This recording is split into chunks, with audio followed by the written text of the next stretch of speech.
Então, pessoal, vamos iniciar o nosso estudo dos gases pelo capítulo 2 do nosso livro, na página 30, que já traz para nós a imagem de um reator que fica na província de Anhui, na China, e ele vai ser aí um reator de fusão nuclear. E dentro dele vai ter plasma, que é um gás quente e ionizado, e no seu interior tem um campo magnético muito potente, muito poderoso. E dentro vai ocorrer as reações químicas bem parecidas com aquelas que ocorrem lá no Sol.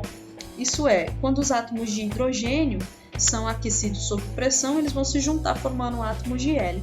E a produção de energia elétrica a partir da fusão nuclear é vista aí como uma solução para os problemas climáticos que o planeta vem enfrentando. Então, o Box fala do comportamento dos gases, né, e fala que a escala Kelvin, que é a escala absoluta, é amplamente utilizada no estudo do comportamento dos gases para conhecer seu estado. A partir dessas investigações, foi possível formular a hipótese de que às baixas temperaturas as moléculas que formam o gás não poderiam fornecer mais energia, ou seja, estariam completamente imóveis e, consequentemente, teriam pressão nula.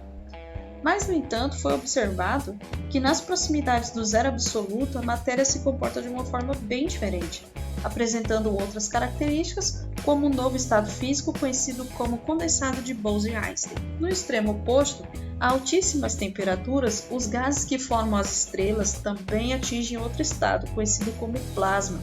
A pressão exercida por esses gases é tão intensa que consegue impedir o colapso gravitacional das estrelas. Olha só que interessante! E o livro traz aí para iniciar a conversa 3 questões. A primeira delas é quais são os estados físicos que a matéria pode assumir? E aí, você conhece agora quantos estados físicos e quais? Pensa aí. Quais conceitos físicos são apropriados para caracterizar o estado do gás? E relacione a lei de Avogadro com a teoria cinética dos gases. O que aquela lei lá de Avogadro que a gente está estudando lá na química tem a ver com o nosso assunto aqui na física? Muito mais do que você imagina. Então vamos lá, vamos descobrir. Vamos lá. Então, falando em estado físico da matéria, essa imagem vai relacionar aqui os estados sólido, líquido e gasoso. Observa aqui o seguinte, que no estado sólido, as partículas estão mais unidas devido à força de coesão dessas moléculas, tá? Elas estão em movimento, mas é um movimento bem mais limitado por causa dessas forças de coesão que mantêm elas bem unidas. Já que nos líquidos, essas forças de coesão são mais fracas, mas o grau de liberdade de movimentação das moléculas ainda é limitado. Em materiais no estado líquido, as partículas elas não vão se separar, não, mas elas vão ter aí um movimento um pouco mais livre do que o sólido, mas ainda limitado, e por isso que elas não conseguem ter forma fixa, tá certo? A água não tem um formato fixo, por exemplo. A água vai assumir o formato do recipiente que a contém. E já nos gases, como os gases estão mais distantes, as moléculas, as forças de coesão são menores, então os gases têm mais liberdade de movimento. Como eles se movimentam mais, então ocorrem choques entre as moléculas com mais frequência, e essas partículas aí têm aí uma tendência a se dispersar, tem alta capacidade de expansão, de dispersão, tá certo? Porque a liberdade de movimento delas é maior.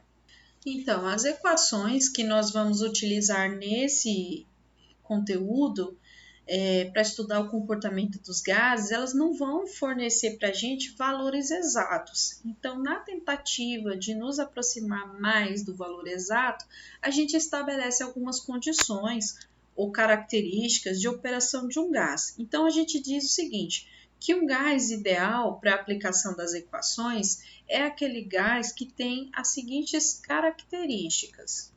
Tem que ter baixa densidade, tem que encontrar-se acima da temperatura crítica, precisa ter moléculas que se movem desordenadamente, distantes umas das outras, precisa possuir moléculas que façam colisões, eventualmente umas com as outras e com as paredes do recipiente, sendo essa colisão perfeitamente elástica.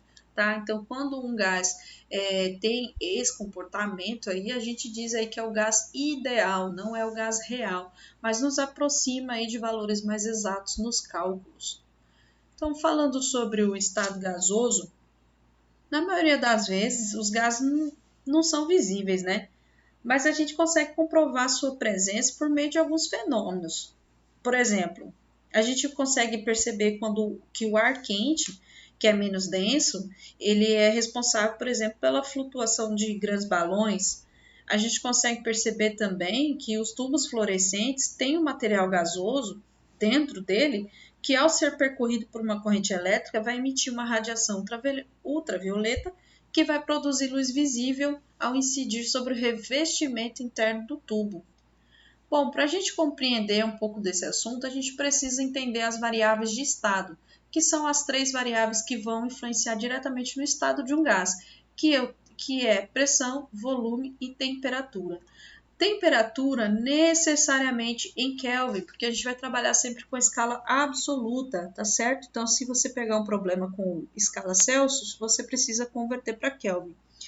Pressão, a gente pode trabalhar com o Sistema Internacional de Unidades, né? A gente sabe que pressão é força sobre área, então no Sistema Internacional de Unidades vai ser Newton por metro quadrado, que é equivalente a 1 Pascal. Ou a gente pode trabalhar também com ATM, beleza? A gente pode encontrar nessas duas unidades que são as mais comuns. Existem outras, mas as mais frequentes vão ser essas aí. Beleza. E volume a gente pode encontrar em litro ou pode encontrar em metro cúbico também. E múltiplos e submúltiplos dessas grandezas aí. Beleza. Então, quando eu estou falando de uma transformação gasosa, vai ser quando a gente consegue alterar pelo menos uma das variáveis de estado, tá? Então, vamos pegar aqui um exemplo. Imagina aqui que eu tenho uma situação em que existe um gás confinado aqui num recipiente, em que esse êmbolo é móvel, eu posso movimentá-lo para cima e para baixo. Então, essa é a situação inicial. Suponhamos que numa situação final, o êmbolo tenha se movido aqui para cima, dando mais espaço aqui para a movimentação e para o choque dos gases. A quantidade de matéria é a mesma nos dois casos. Vamos imaginar um sistema fechado que não está trocando matéria com o ambiente. Então, não está diminuindo, não está furado, não está vazando gás para fora. Então, a mesma quantidade de matéria aqui é a mesma quantidade de matéria aqui. Então, percebe uma coisa, se a gente aumentou aqui o volume desse gás confinado, a gente fez aí uma alteração em uma das variáveis de estado, certo? Então, a gente fez uma transformação gasosa. Se por acaso diminuísse o volume, se aumentasse ou diminuísse a pressão, se aumentar ou diminuir a temperatura, não importa. Alterou uma das variáveis de estado, você está provocando uma transformação gasosa. Vale considerar que a diferença entre gases reais e gases ideais é que em um gás real as moléculas não se movimentam de forma totalmente livre, em razão das forças de interação que existem entre elas.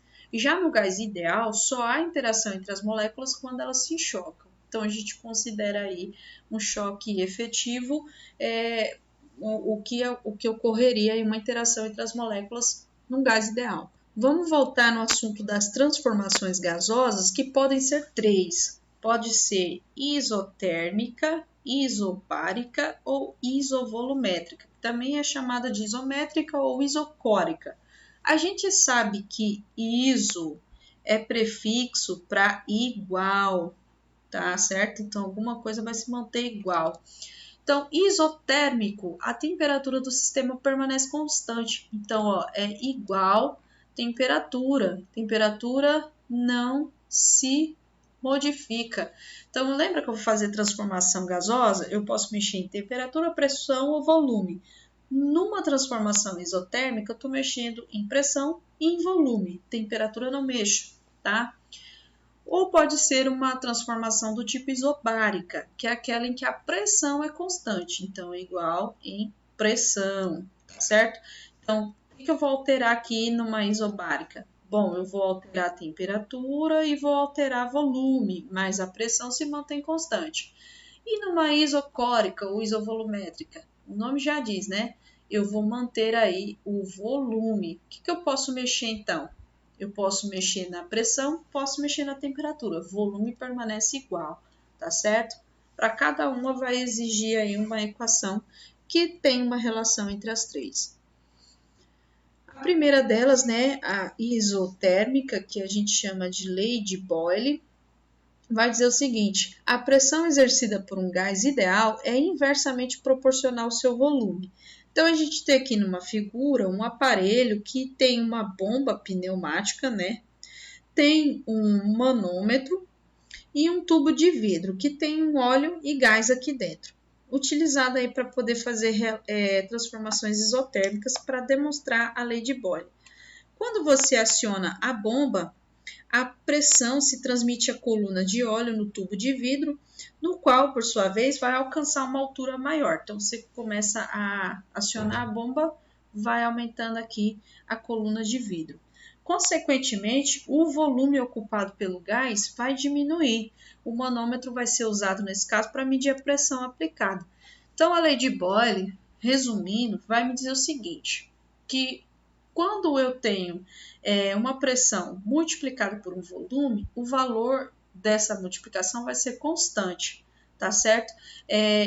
Nós temos aqui no livro um exemplo, na página 32, vou pegar aqui as três primeiras medidas. Então, eu tenho uma pressão e tenho um volume, tá? Aí a gente tem aqui. Imagina que no experimento, inicialmente tinha aí 80 centímetros de mercúrio como pressão e o volume era 60 milímetros cúbicos. Beleza. Na segunda medida, aumentou-se essa pressão aí para o dobro, 160 centímetros de mercúrio, o volume caiu pela metade. Então, dobrou a pressão, o volume caiu à metade. Na terceira medida, foi para 240 centímetros de mercúrio e o volume estava aí em 20. Então, se você pegar 80 vezes 60, você vai chegar ao valor de 4.800. Se você multiplicar 160 por 30, vai dar 4.800. Se você multiplicar 240 por 20, vai dar aí sempre 4.800, ou seja, é uma constante, tá certo? Então, Boyle percebeu que a pressão exercida em um gás é inversamente proporcional ao seu volume e a pressão vezes o volume vai dar uma constante. Com isso, ele chega a essa equação aqui. Pressão inicial vezes volume inicial é igual a pressão final vezes o volume final. Quer dizer o seguinte, se uma aumenta, a outra diminui. Quer ver? Vamos ver isso num exemplo mais prático aqui, ó, no desenho. Imagina que eu tenho aqui um experimento, na situação 1, tá certo? Tem uma pressão inicial, uma temperatura inicial, um volume inicial. Nesse sistema, eu tenho um cilindro, esse êmbolo é móvel, e sobre esse êmbolo tem 3 pesos. Esses 3 pesos estão exercendo aí uma pressão de 3P, vamos colocar como exemplo. Aqui, do lado de fora, tem uma água que está constantemente sendo renovada e mantendo a temperatura constante, porque a gente está falando de isotérmica, tá? Então, a temperatura não vai mudar, a gente vai brincar só com pressão e volume. Beleza.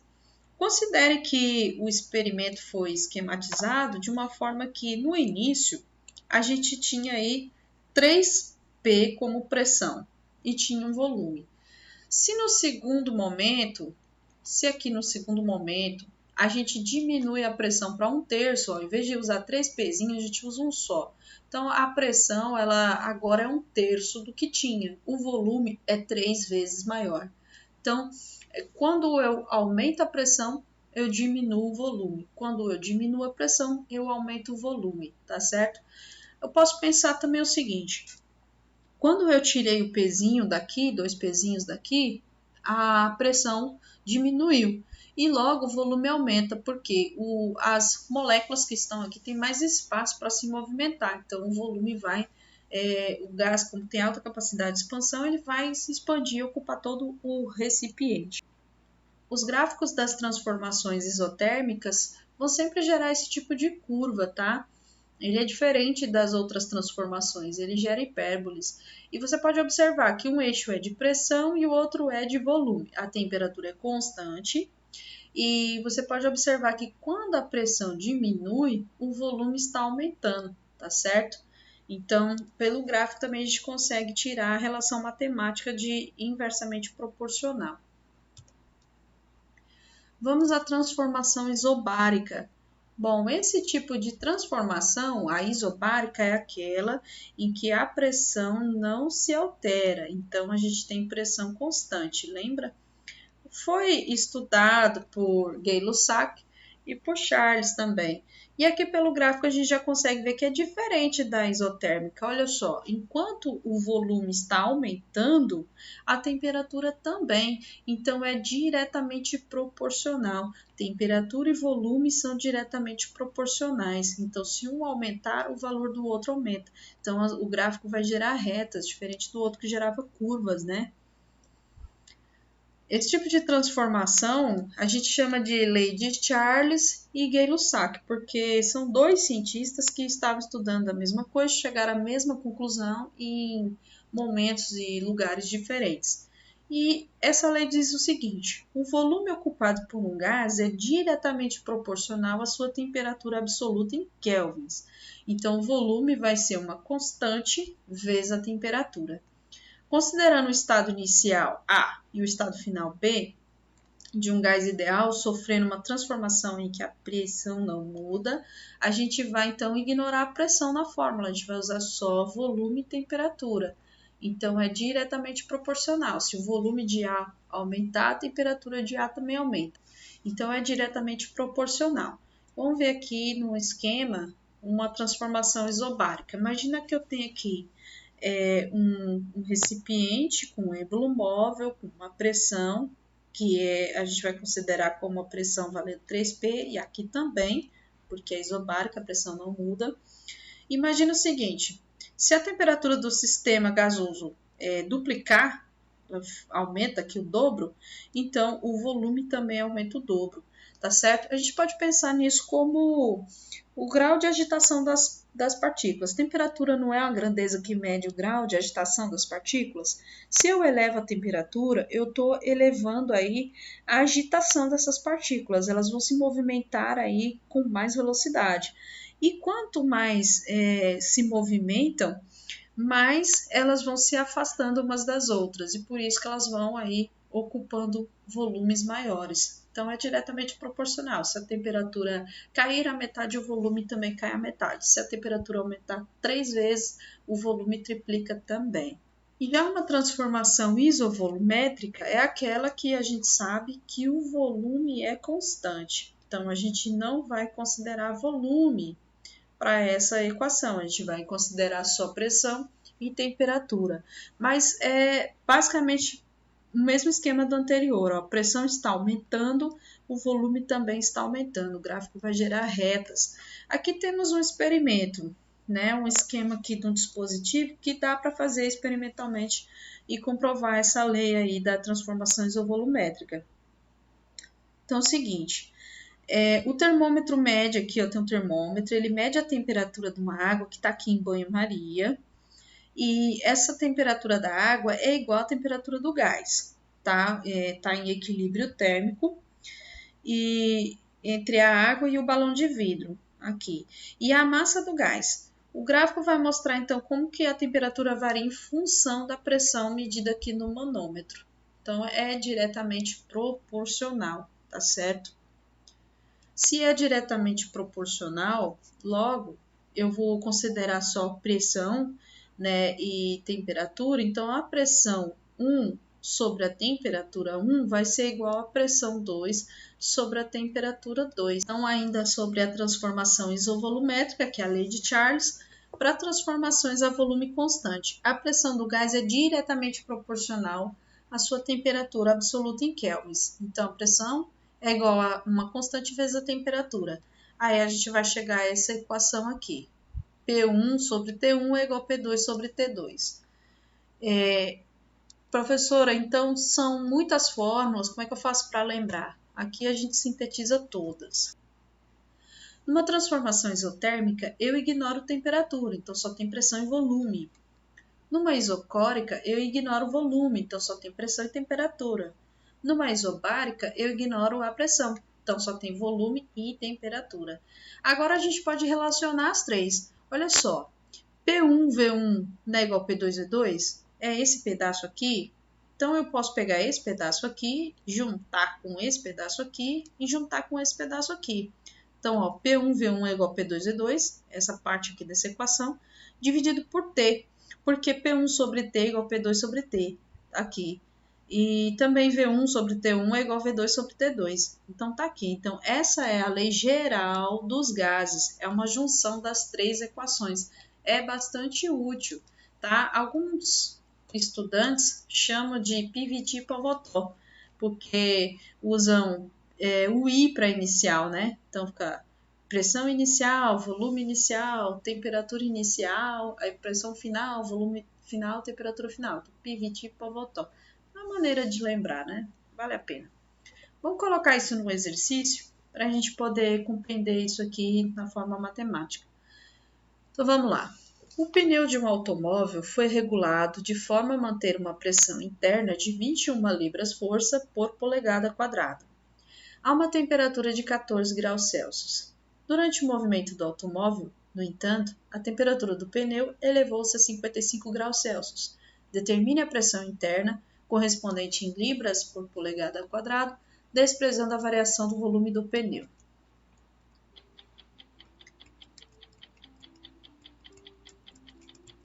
Então é o seguinte, como a gente vai desprezar a variação do volume, a gente vai considerar então essa transformação isovolumétrica.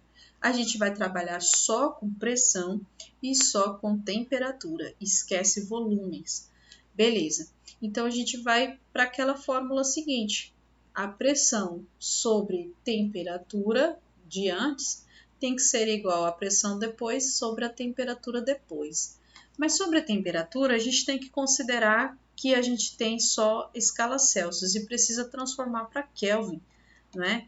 Para a gente poder trabalhar aí com a escala absoluta, não podemos usar graus Celsius.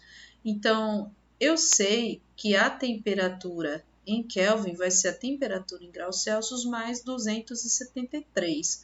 Logo, a temperatura 1 vai ser o quê? 14 mais 273, que vai ser 287 Kelvin.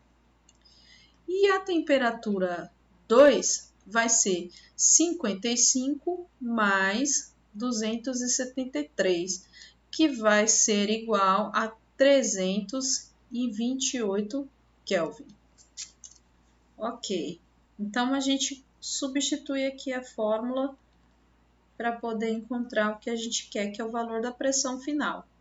Então, a pressão inicial vale 21, a temperatura inicial vale 287, a pressão final, que a gente quer descobrir, dividido pela temperatura final. Bom, aqui a gente caiu numa situação bastante simples, que é só a gente multiplicar aqui, ó, cruzado, e a gente vai chegar no seguinte passo.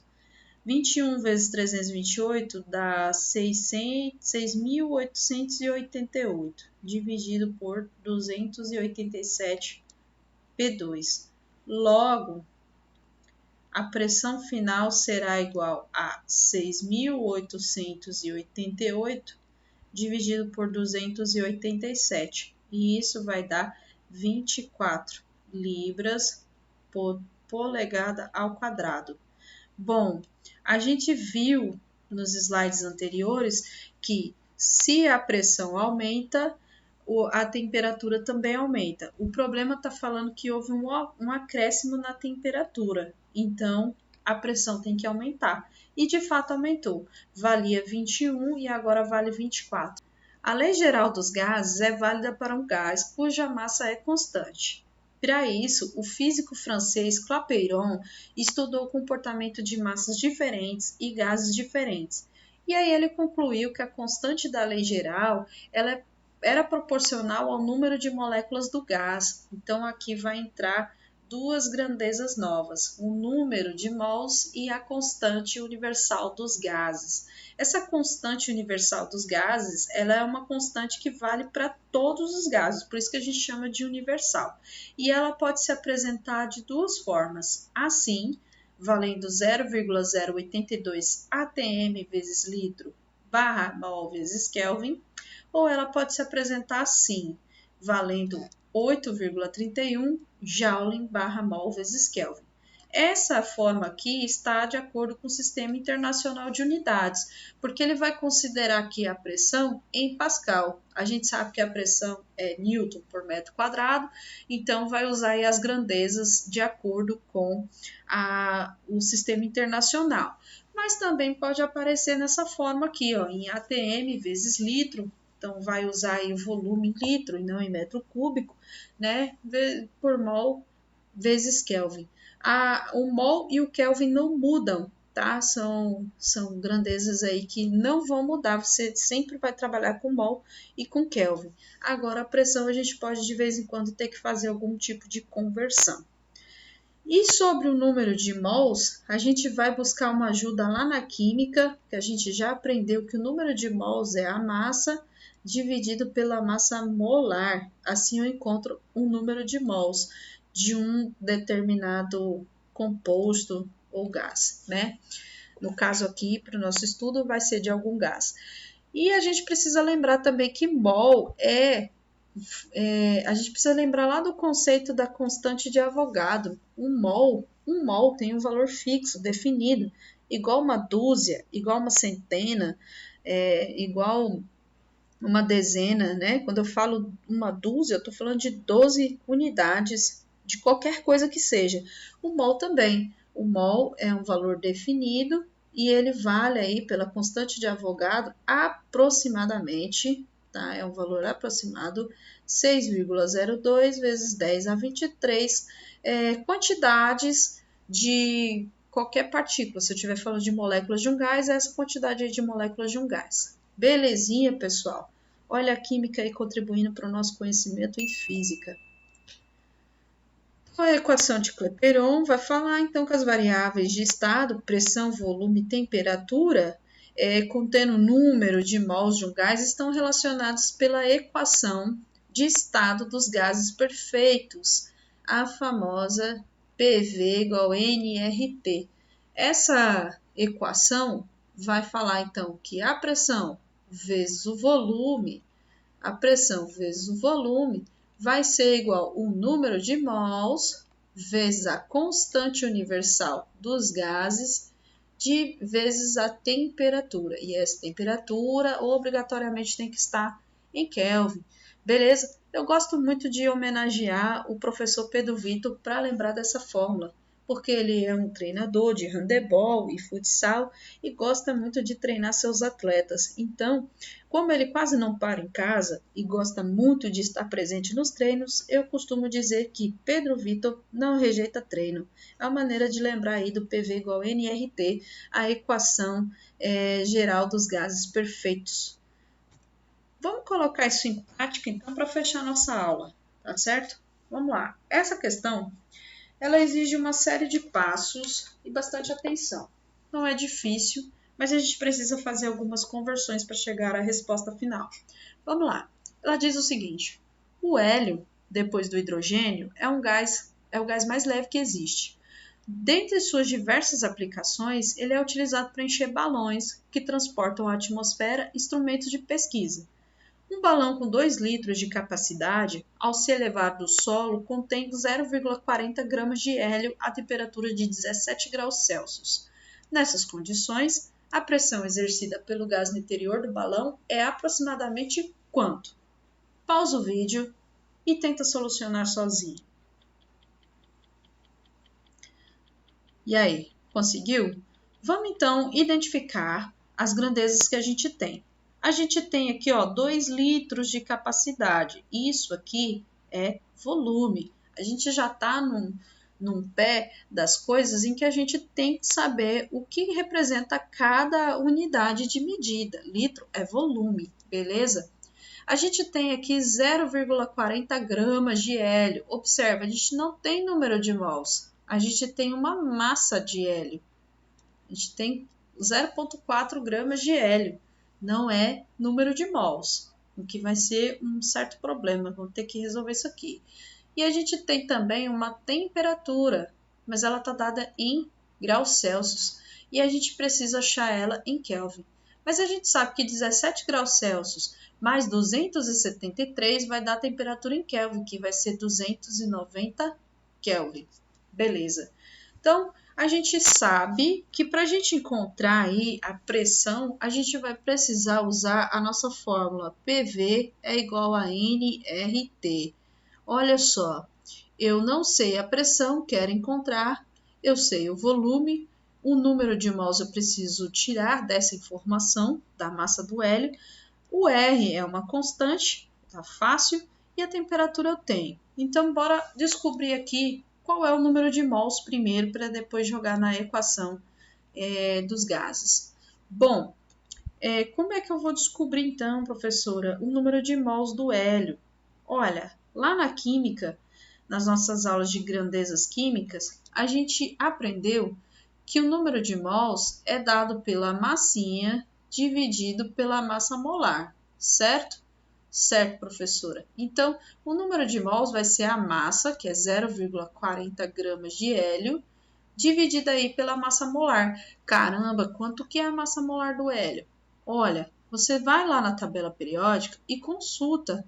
Você vai descobrir que o hélio é o segundo elemento químico da tabela periódica que tem massa igual a 4. O hélio é um gás nobre, então ele não faz ligações com outros elementos químicos. Logo, a gente sabe que 4 gramas de hélio aí vai ter 1 mol de átomos de hélio.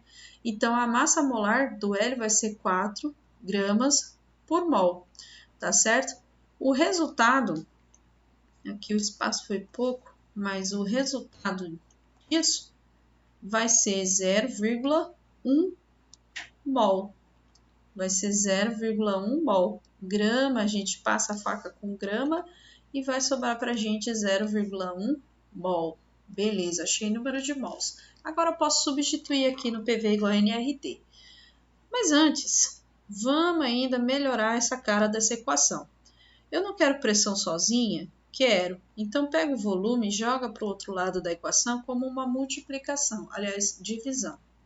Agora sim eu posso substituir os valores. A pressão será, então, o valor de N, que é 0,1 mol, vezes a constante. E agora, qual das constantes eu vou usar?